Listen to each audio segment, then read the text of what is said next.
Hello guys, welcome to adventure classes. आज हम genetics का नेक्स्ट टॉपिक लेकर आ रहे हैं जिसका नाम है डायहाइब्रिड क्रॉस। डायहाइब्रिड क्रॉस की बात करें, हमने पिछले क्लास में हमने आपको डिस्कस किया था मेंडल साहब का मोनोहाइब्रिड क्रॉस। और मेंडल साहब को फादर ऑफ जेनेटिक्स क्यों कहा जाता है? तो मेंडल साहब को फादर ऑफ जेनेटिक्स इसलिए कहा जाता है क्योंकि वो मैथमेटिशियन होकर भी फैक्टर्स और जीन की बात करते हैं, इसलिए आज हम उनको फादर ऑफ जेनेटिक्स बोलते हैं। पिछले वीडियो में हमने आपको बताया था कि जो मोनोहाइब्रिड क्रॉस है, जो सिंगल कैरेक्टर्स की बात करते हैं, तो सिंगल कैरेक्टर्स में हमने क्या लिया था कि टॉल प्लांट लिया था और डॉर्फ प्लांट लिया था। और जो उनका रेशियो आया था, वो अगर फिनोटिपिक रेशियो की बात करें तो 3:1 आया था, और जीनोटिपिक रेशियो की बात करें तो 1:2:1 आया था। ये तो था मोनोहाइब्रिड क्रॉस की बात कर रहे थे मेंडल साहब की। आज हम बात करते हैं मेंडल साहब डायहाइब्रिड क्रॉस। तो डायहाइब्रिड क्रॉस की अगर हम बात करें तो डायहाइब्रिड क्रॉस कहने का मतलब ये हुआ कि टू कैरेक्टर्स की बात करते हैं, पहली बात। दूसरी बात ये बात कर रहे हैं कि मेंडल साहब जब फर्स्ट लॉ के अगर मोनोहाइब्रिड क्रॉस की हम बात कर रहे थे तो मोनोहाइब्रिड क्रॉस से मेंडल साहब को फर्स्ट लॉ मिला था, law of segregation. Law of segregation क्या था कि जब पेरेंट से प्रोजेनी में जीन ट्रांसफर होगा तो अपने आप को सेग्रीगेट करेगा, यानी प्योरिटी को मेंटेन करने के लिए अपने आप को अलग अलग कर लेगा। If transfer of genes from parents to progeny, it's segregates and form gametes. तो ये गैमेट्स जो बनेगा वो क्या था, वो अपनी प्योरिटी को मेंटेन कर रहा था, इसलिए उसको लॉ ऑफ सेग्रीगेशन या लॉ ऑफ प्योरिटी बोल रहे थे। सेम कंडीशंस यहां पे होता है। अगर हम डायहाइब्रिड की बात करें तो डायहाइब्रिड क्रॉस की अगर हम बात कर रहे हैं तो देखो, तो हमने पहले क्या लिया, P1 जनरेशन में पेरेंट्स में टॉल प्लांट लिए प्लस रेड फ्लावर लिए, और दूसरे में क्या लिए, व्हाइट डॉर्फ प्लांट और व्हाइट फ्लावर। ऐसे प्लांट जो छोटे हैं, स्मॉल साइज के हैं, और उनके फ्लावर का जो कलर है वो क्या है, व्हाइट है। और ऐसे प्लांट जिनका जो टॉल प्लांट है और उनका जो फ्लावर का जो कलर है वो क्या है, रेड है। तो हम दो तरह के प्लांट ले रहे हैं। अब ये क्या होता है, जब पेरेंट से प्रोजेनी में जीन ट्रांसफर होगा, जब F1 जनरेशन में जाएगा तो ये क्या करेगा, अपने आप को सेग्रीगेट करेगा। जैसे हमने इसका फैक्टर क्या लिया, कैपिटल T कैपिटल R। यहाँ पे कैपिटल स्मॉल टी और स्मॉल आर। ये जब सेग्रीगेट करेगा तो कैपिटल T कैपिटल R बनाएगा, गैमेट्स एक कैपिटल R और कैपिटल T बनाएगा। यहाँ same condition, small T small R और स्मॉल टी स्मॉल आर बनाएगा। ये अपने आप में अगर 100% है तो ये जब सेग्रीगेट हुआ होगा, जब गैमेट्स बनाया होगा, तब क्या होगा, ये 100% है, ये भी 100 है, ये भी 100 है और ये भी 100 है। यानी ये जो गैमेट्स की अपन बात कर रहे हैं, गैमेट्स जो होगा वो क्या होगा, प्योर ब्रीडिंग लाइन से बना है। यानी ये भी क्या, ये प्योर है, अपने आप को प्योरिटी को मेंटेन कर रहा है। जब ये क्रॉसिंग करवाया गया, जब ये गैमेट्स बने, गैमेट्स बनने के बाद क्या, वो ये क्रॉसिंग की।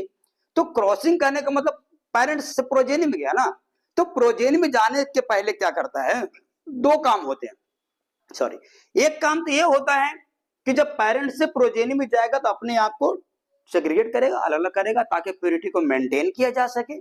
और प्योरिटी को मेंटेन करने के बाद on the basis of dominancy, जो जीन बहुत ज्यादा डोमिनेंट है, जो जीन बहुत ज्यादा इफेक्टिव है, वो पहले अरेंज होगा, और जो जीन उससे कम है उसके बाद अरेंज होगा, उससे कम वाला उससे बाद, इस तरह से क्या होगा, अरेंज होंगे। तो आप बात समझिए, जो अगर हम फैक्टर्स की बात करते हैं, जीन की बात करते हैं ह्यूमन की, तो 3 × 10⁹ ट्रिलियन जीन्स है। अब इतने जीन में तो क्या है कि सब जीन तो इंपॉर्टेंट नहीं है ना, अगर इंपॉर्टेंट है भी तो उतना इंपॉर्टेंट नहीं है। तो जो on the basis of dominancy, वो डोमिनेंट के बेस पे अरेंज होगा, सेग्रीगेट होने के बाद, अरेंज होने के बाद वो ट्रांसफर होगा। तो सारे जीन्स क्या है, एक तो इंडिपेंडेंट है, और इंडिपेंडेंट होने के साथ साथ में on the basis of dominancy, dominancy के बेसिस पे क्या अरेंज हुआ, इसलिए इसको बोलते हैं लॉ ऑफ इंडिपेंडेंट असॉर्टमेंट। तो जो सेकेंड जो डायहाइब्रिड क्रॉस है, तो डायहाइब्रिड क्रॉस से मेंडल साहब ने दूसरा लॉ दिया है, उसको बोलते हैं लॉ ऑफ इंडिपेंडेंट असॉर्टमेंट। ठीक है। अब जब F1 जनरेशन की बात करते हैं तो F1 जनरेशन में मेंडल साहब को 16 प्लांट मिले, 16 प्लांट्स मिले उनको, फाइंडिंग हुआ। अब 16 प्लांट में उन्होंने क्या देखा कि सारे प्लांट टॉल मिले इनको, और टॉल के साथ साथ में जितने भी फ्लावर थे वो क्या थे, रेड कलर के थे। तो यहां पे तो डिफरेंशिएशन हुआ नहीं, तीनों ने फिर से क्या किया, सेल्फिंग किया। अब सेल्फिंग करने के बाद क्या है, अब देखो जैसे 16 की हम बात करते हैं तो 16 कैसे मिला, ये हेट्रोजाइगस, ये भी हेट्रोजाइगस, तो 4 हो गए, 2 हो गए, 1 1 2, तो 2 यहां से और 2 यहां से, तो 4 मिलेंगे, n बराबर क्या हो गया 4, तो कितना हो जाएंगे 16 हो जाएंगे। अब यहाँ पे जब सेल्फिंग करवाएगा तो यहाँ पे कितने गैमेट बनेंगे, 16 बनेंगे। अब 16 गैमेट जब बनेंगे तो हम ये कह रहे हैं कि मान लेते हैं कि ये आपने कहा मेल है और ये क्या कहा आपने, फीमेल प्लांट होंगे। जब इसको आप क्रॉसिंग कराएंगे तो capital T capital T capital R बना, capital T small R capital small T capital R, और small T capital small R बना। सेम कंडीशन यहाँ भी बनेंगे। जब आप यहाँ पे क्रॉसिंग कराएंगे तो इस तरह से क्या है, आपको परनेट स्क्वायर मिलेगा। इसको क्या बोलते हैं, परनेट स्क्वायर। ठीक है, आप यहां से क्या है, आप यहां पे क्रॉसिंग करा लीजिए। जब ये क्रॉसिंग करवाएंगे तो 16 प्लांट मिले। अब 16 प्लांट में क्या रेशियो मिलेगा, फिनोटिपिक रेशियो क्या होंगे, जीनोटिपिक रेशियो क्या होंगे। तो जो फिनोटिपिक रेशियो की बात करते हैं वो मिलेगा 9:3:3:1 मिलेगा, और जीनोटिपिक रेशियो की बात करें तो 1:2:2:4:1:2:1:2:1 मिलेगा। ये यहाँ पे कंडीशंस मिलते हैं, यहाँ पे इस तरह के प्लांट मिलते हैं। यानी यहाँ पे सारे प्लांट टॉल और सारे प्लांट का फ्लावर जो रेड नहीं मिला, कुछ का रेड मिला होगा, कुछ का पिंक मिला, कुछ ऐसे प्लांट में मिले। एक हम इसकी बात करें क्योंकि ये क्या है, होमोजाइगस क्या है, रिसेसिव है, ठीक है ना, small T small T small, तो ये होमोजाइगस रिसेसिव क्या मिलेगा, सेम ये पीबीएल मिला, प्योर ब्रीडिंग लाइन मिला। और यहां अगर हम फर्स्ट की बात करें तो कैपिटल क्या है, पीबीएन मिला, यानी टॉल प्लांट मिले और टॉल प्लांट के साथ में इसके फ्लावर क्या है, रेड हुए।